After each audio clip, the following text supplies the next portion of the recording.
வணக்கம். முதல்வர் ஜெயலலிதா அபாய கட்டத்தை தாண்டிவிட்டார்.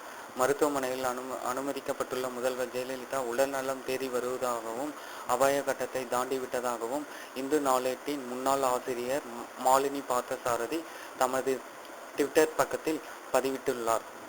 முதல்வர் ஜெயலலிதா கடந்த 12 நாட்களாக சென்னை அப்போலோ மருத்துவமனையில் சிகிச்சை பெற்று வருகிறார். முதலில் ஜெயலலிதாவுக்கு நீர்ச்சத்து குறைபாடு இருப்பதாக கூறிய மருத்துவமனை பின்னர் நோய் தொற்று இருப்பதாக தெரிவித்தது.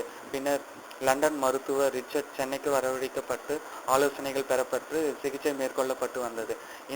இந்த நிலையில் இந்து நாளேட்டின் முன்னாள் ஆசிரியர் மாலினி பார்த்தசாரதி இன்று தமது ட்விட்டர் பக்கத்தில் ஒரு பதிவை போட்டுள்ளார். அதில் மகிழ்ச்சியான செய்தி: முதல்வர் ஜெயலலிதா நலமுடன் தேறி வருகிறார்.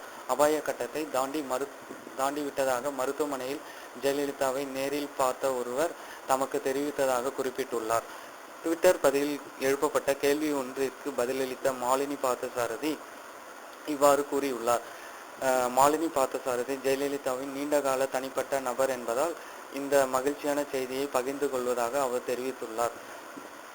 இதுபோன்ற மேலும் தகவல்களுக்கு எங்களுடைய சேனலை லைக் மற்றும் ஷேர் பண்ணுங்கள். நன்றி, வணக்கம்.